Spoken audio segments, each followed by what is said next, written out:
Iniulat na dineploy umano ng Navy ang isang missile boat nito at tiyempong namataan nito ang isang Chinese Coast Guard vessel sa lugar, kaya agad nila itong nilapitan.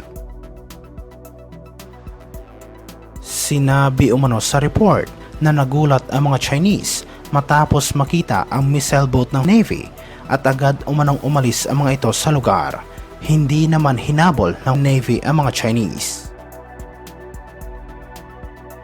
Dineploy ng Navy ang isang missile boat nito upang magpatrolya at magbigay ng suporta sa ilang mga barko ng Coast Guard na nagsasagawa ng misyon sa nasabing karagatan.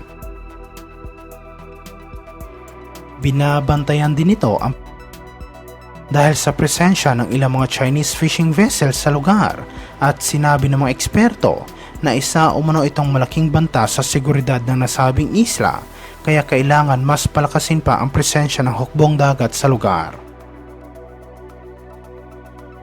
Ito ay matapos sinundan at hinarang ng isang Chinese Coast Guard vessel ang dalawang barko ng Philippine Coast Guard na patungo sana sa Ayungin Shoal sa West Philippine Sea ayon sa isang security monitoring group na nakabase sa Estados Unidos.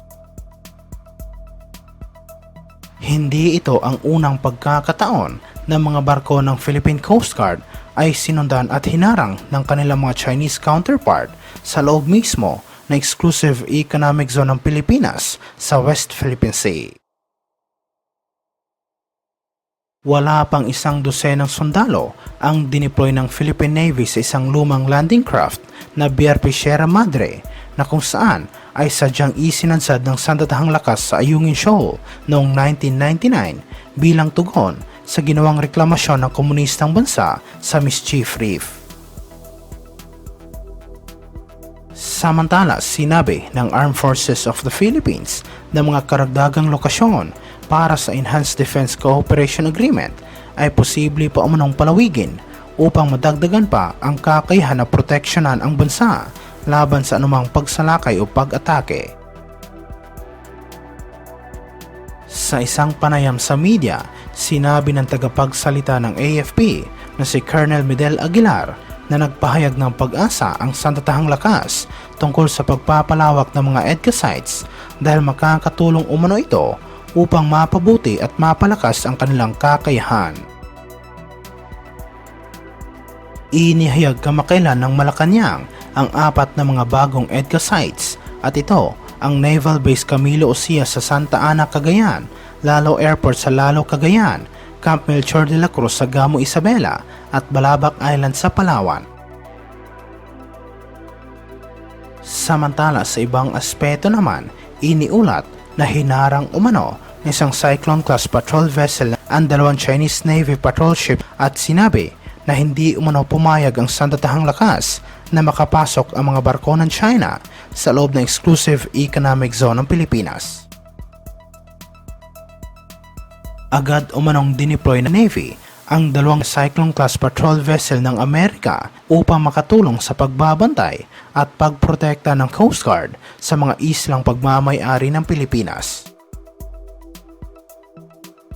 Parehong opisyal na na-decommission ang USS Monsoon at USS Chinook sa isang seremonya na ginanap sa Bahrain pagkatapos ng 28 taon na coastal patrol service nito. Ang US Naval Forces Central Command mismo ang nag-anunsyo na mga naval vessel na ito ay idinisenyo para sa shallow water operation.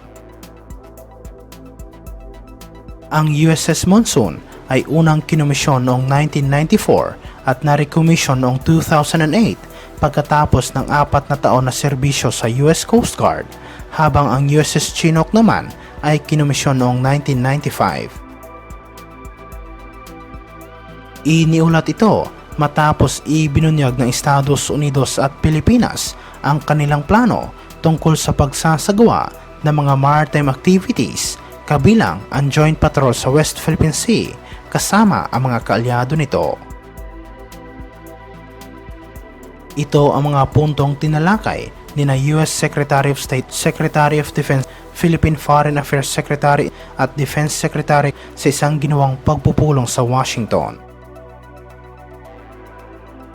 Nangako ang mga top defense at foreign officials na kung saan ay itinuturing ng Estados Unidos ang Pilipinas bilang isang long-time ally na i-finalize ang mga plano tungkol sa pagpapatuloy ng joint patrol sa pagitan ng mga hukbong dagat ng dalawang bansa sa West Philippine Sea.